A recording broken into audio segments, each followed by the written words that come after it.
So, can I just say this? Can you get back to being an observer and not a judge?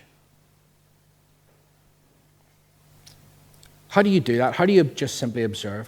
Because people, what you might turn around and say is, right, well, hold on a wee second. So do we never get to esteem anyone at any time? I mean, seriously, because some people are mental, and they're dangerous, and they do stupid stuff. So don't give me this all, because that's the truth of it. You know, don't tell me it's all just about grace and we all just kumbaya, mega loving thing going on, because they are bonkers and they're dangerous. All right? That is true. Now, so what do? Matthew 16, verses 7 to 8. You'll recognize them by what did Jesus say? By their fruit. Any grapes gathered from thorn bushes or figs or from thistles? So every healthy tree bears good fruit, but the diseased tree bears bad fruit. A healthy tree cannot bear bad fruit, nor can a diseased tree bear good fruit. That's quite hard to say. A diseased tree bear good fruit.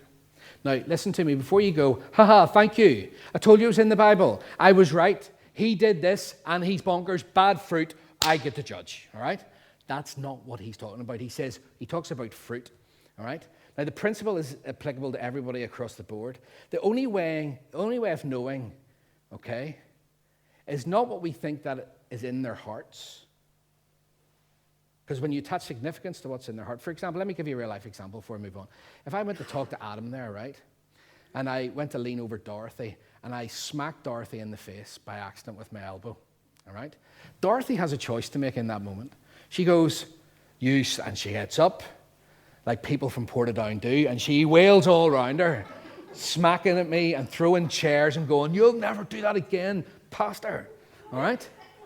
All right, Dorothy? Probably not. That's choice number one. Or Dorothy goes, big oaf. I know him. All right? I know what he's like. He's just clumsy. No harm done. He was just leaning past me. Do you see how the same thing happened?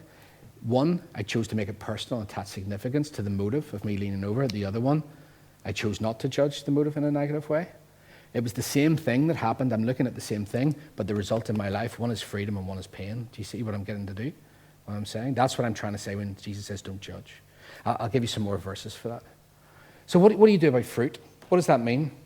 Now, can I just say this with people? Especially this matters in the church.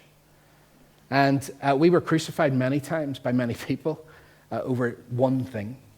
When I look back about it now, it's bonkers. I would deal with it entirely differently.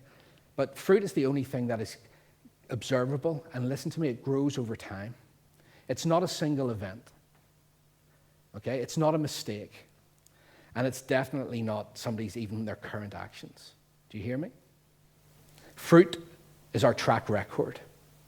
It's what we are likely to do in the future, is what we have probably consistently done in the past until we receive grace, okay? And grace is the part of change. And really what anyone ever knows about us is our track record. People don't know why you did what you did, but they could see the outworking of it.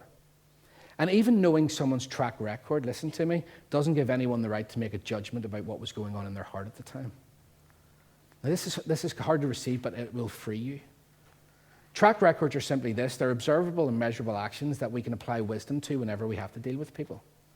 For example, Samuel's come back. He's obviously let go of his offense. Okay? So you might see something in somebody's life and it's observable over time. Not just to say, thank you, bro. Thank you.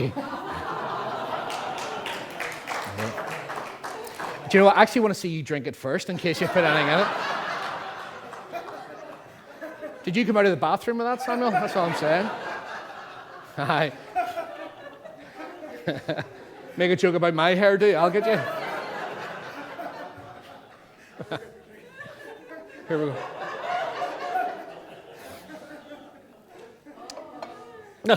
Just kidding. All right.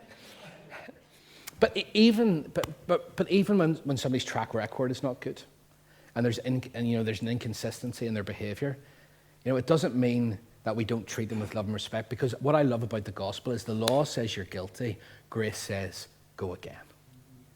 All right. And so our debt to people is what? Let no debt remain outstanding. Remember, the law always brought a debt and an obligation. but grace brings freedom. And so we treat each other with what? With weight, with honor, and with value. Because here's the thing, see when people are continually messing up in their lives, and you see that consistently, what happens is we go, that's what they're like, rather than stopping to go, that's just what they're doing. If we will see them as sons and call out the gold in them, call them not as they are, but who Christ has called them to be, what do? Go back to Mark 6, we've created an atmosphere of honor where life flows. And when life flows and grace flows and hope flows and love flows, then everybody can change. Everybody, nobody is exempt. But when we bring law and we bring penalty, and when we bring accusation, and when we bring judgment about that's who you are, life is killed. You don't know anyone. You know what they do, but you don't know what's going on in here. You think, oh, well, actually, hold on a minute. I really do. Actually, the Bible's going to tell you that you don't. But the thing is, it's that moment of deciding that you do know what was in their heart that caused you the pain. Remember, it comes back to you way more. Pressed down, shaken together, running over. That verse is used about money. It's not. The context is judgment. It's not used about money. Some of the faith camp have taken that. Oh, give and it'll come pressed down. No, it was all about judgment. And not judgment from God, but judgment from people. Remember, what I sow comes back to me relationally and emotionally much more than what I give. So commit to be an observer, not a judge. The Bible's full of wisdom as to how to deal with people when you see their track record, when you look at their fruit. But I promise you this, if you want to see different fruit, grace is the only way that it's going to happen. And that grace is not your work, it's you receiving and you flowing. Now that's freedom for you. Remember at the start I said this is all about your freedom and getting out of the trap. All right? And this is you stopping before offense sits. Because when you judge, that's when you took the bait. Okay? So just don't judge and you won't take the bait. Does that make sense? Okay, last couple of points. I read a book once and the guy said this great line. He said, I'm killing myself trying to fix you. I thought, isn't that absolutely brilliant? Let me read this. Matthew chapter 7, verses 3 to 5. When you see the speck that's in your brother's eye, do you not notice the log that's in your own eye? Or how can you say to your brother, let me take the speck out of your eye, when there is a log in your own eye? You hypocrite. First take the log out of your own eye, and then you will see clearly to take the speck out of your brother's eye. Now, we have no greater need, I believe, other than to receive the love of Jesus and then to have harmonious relationships around us. We're social people, aren't we? God made us social, emotional, relational-based beings. And it's interesting that money, entertainment, position will never replace the need for a really good relationship with one another. So that's where the area of attack is. You see lots of people with great position and lots of money, relationally a disaster, and they're the unhappiest people that I've probably ever met because we're built differently. Now, here's what the word tells us here, that you can help people without trying to fix them. Let that one sit. If fixing them is your definition of helping people, all right, then I'm going to say that you're probably not going to live at peace with people. Because living at peace and trying to fix somebody at the same time very rarely coexists and does well. Okay? Can I just say this? The best thing that you can do for anyone in your life, okay, is to be the best version of you.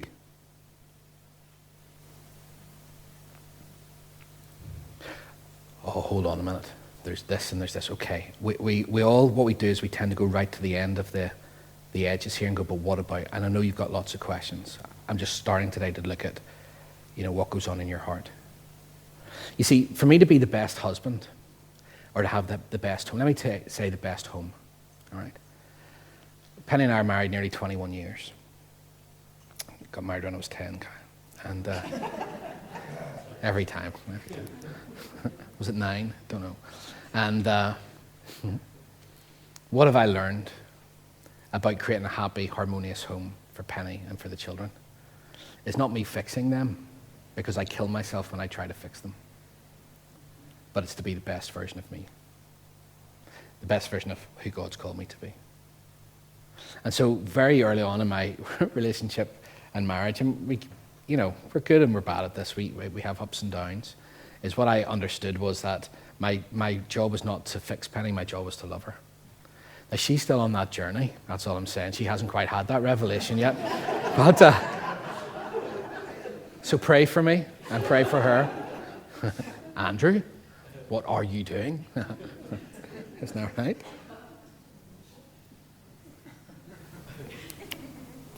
But if I take care of my own love walk, if I take care of my own heart and I take care of my own offense, then listen to me, there can be no other result other than good fruit in my life and in my home. And what I need to do is I need to honor Penny and honor my children and love them and give weight and value to who Christ has called them and made them to be. And what is remember we talk about, and the result is that life flows. Remember when we see this all through the Bible, the principle of staying connected. The life that's in the vine has to flow through the branches, and the branches bear good fruit. You see this all over the place. So for the longest time, I have tried my best not to fix her or fix anybody else. Even when I see things and I go, that's bonkers. I'm not going to try to fix you. I'm just going to create a space where you're always loved and trust that the Lord will do what he needs to do in you. Does it mean that we don't have the conversation? Of course we do. But I've stopped stepping into that place of now I am the Holy Spirit who will make you right. No, as I receive love, as I receive and sit at the foot of Jesus, and his presence is my abundant supply, every lack that I see in the humanity around me is met in his abundant supply as I receive. There's no other way. Is that okay? There's no other way. What I've found is that when people are in a time of need, the greatest service I can do them is to be able to bring the love of God and the grace of God to them. That's the truth. Not bring words of wisdom and words of life and 10 points. The greatest gift I can bring anyone is his grace and his love, which is only God by receiving. And so I don't try to fix Pen. I don't judge. I just simply try to be the best version of me. And here's the thing, if in relationships, in grace, if we're all doing that, guess what happens? It's not just my responsibility, it's all of our responsibility. What would it be like? What would your home be like if you stopped trying to fix your kids? Remember? When we see sin, we try to control it. Why? Because we're afraid. Stop judging them that way and just love them. Now, love looks like something. It looks like boundaries, all that sort of stuff. But create the space where, because it's the same with kids. When kids are judged, okay, they turn in. And what's in there stays in there because it's law. But under grace, it's able to come out. I want to, I know as a parent, we have tons of challenges as parents, don't we? Well, can I just say, I have tons of challenges as a parent. God help us, isn't that right? All the other parents are just looking at me like, I have no idea what you're talking about. I can't get them out of the Bible. Seriously. 4:30 a.m, there they are, singing Kumbaya in the bedrooms, ministering to sick people on the way to church this morning. And, every bit of pocket money I give them just rolls right out to any ministry that they see that the Lord puts in their heart. Bog off. And, but with my kids, you see, I go, sometimes I look at their outward behavior and I feel afraid.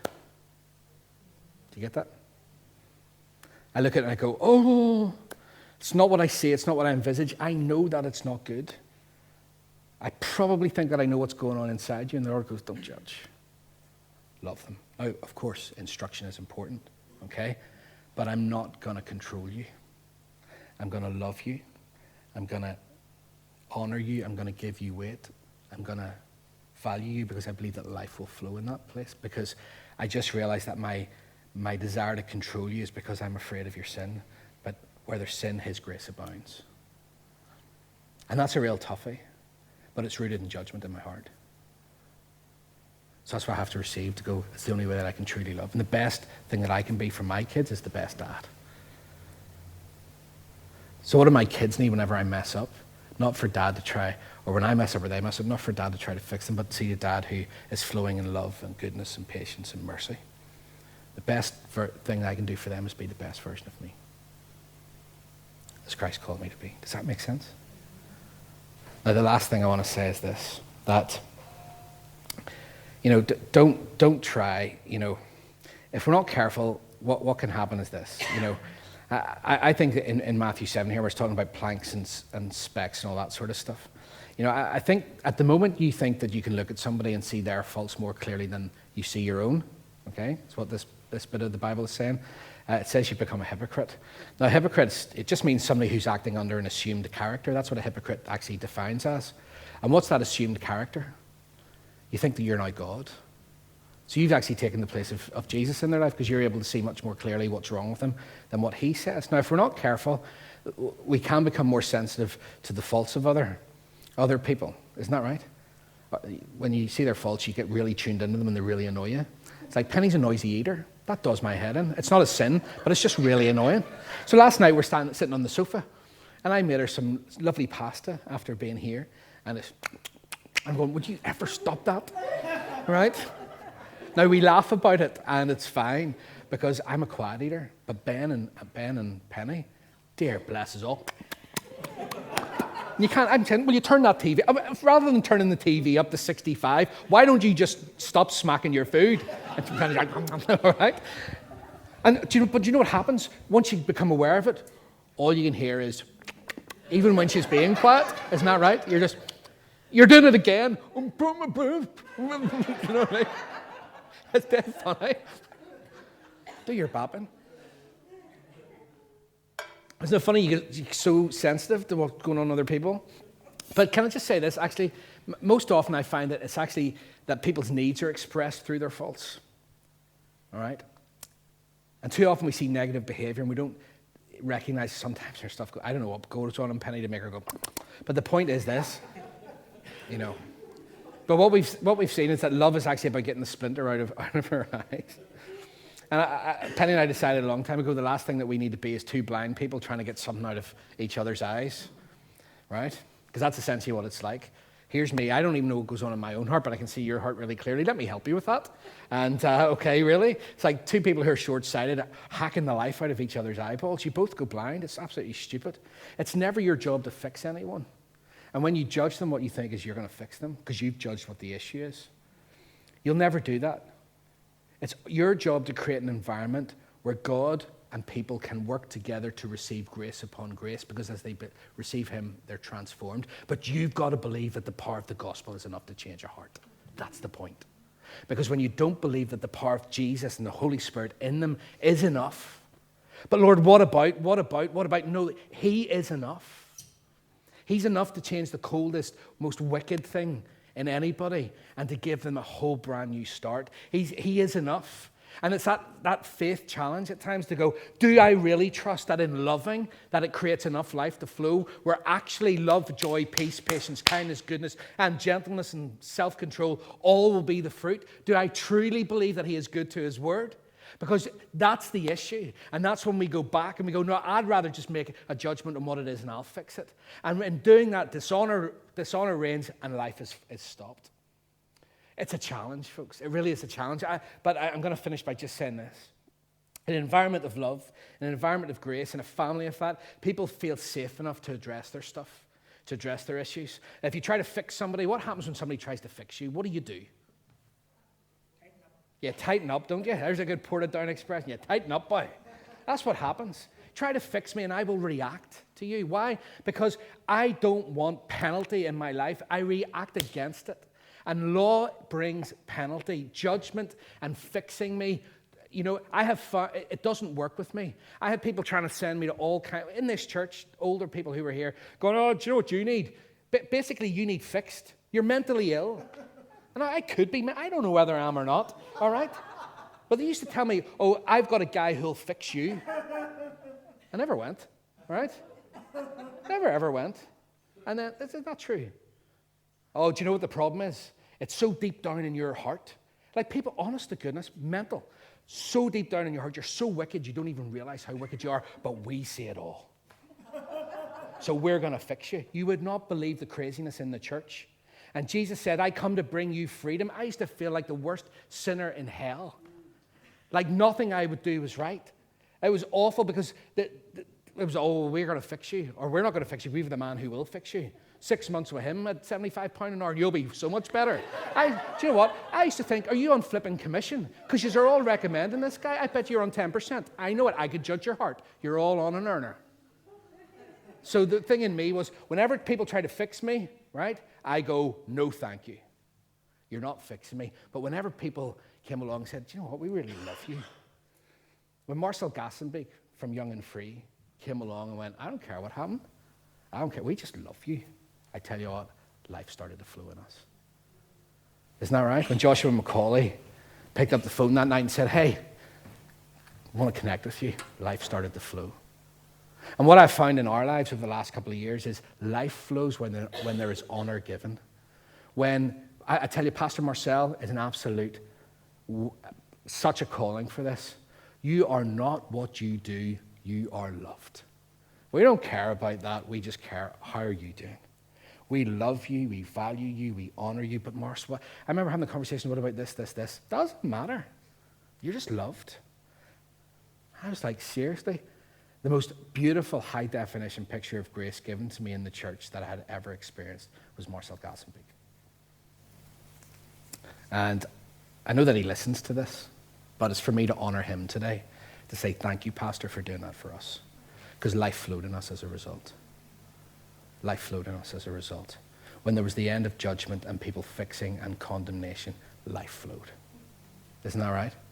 And we're so grateful to him and to Cody. To this very day, they're great friends. I'm just going to finish. I haven't got through all this, so I might need to finish it. But if I could say this, that actually the root of offense is judgment. That's what I'm trying to say. Whenever you judge why somebody does something, you're in judgment in the wrong sense. And whenever you do that, you're in dishonor, you're treating people as ordinary, and there's no life. It cuts. Jesus himself was restricted when there was a dishonor in the house. Isn't that amazing? So here's the good thing. What am I asking you to do? Scrunch up your eyes this week. Your feelings will still be, Penny, stop smacking your mouth. Feeling frustrated. Turning the TV up to 70 just so I can hear over the noise of this. All right? So your feelings don't change. She's going to kill me. I swear, I'm dead. But you know what? Go big or go home too good. That's what I'm saying. But if you can stop this week to go, my responsibility is just to receive and to be the best version of me. The more love I receive, the more grace I receive, the more I behold Jesus and how he loves me, the more I'll be able to look at somebody and go, he loves you the same way. I'll never do it naturally, but I'll do it supernaturally in a supernatural flow. Whenever you stop, honestly, tell yourself this. It's called reframing your thinking, actually. Reframe your thinking. Whenever somebody cuts across you, stop in that moment and ask yourself the question, why am I reacting the way that I am? Is it because I've just judged the motive of what they did? Who do they think they are? They don't like me. They don't. Okay? This is why I say get off Facebook. Oh, they didn't like my photograph. It's because I'm not cool enough. I'm not in the crowd. I'm not this enough. I'm not that enough. All right? That's honestly what used to go on in me. Why didn't they share our teaching? I don't know. Maybe they're embarrassed about the church. Okay? Do you get that? That's real life for me. That was a flipping whopper sermon. 3 people shared it. Right? And nobody else even liked it. But you all stand here with your hands in the air. Real life for me. I go, well, that's because actually they're embarrassed.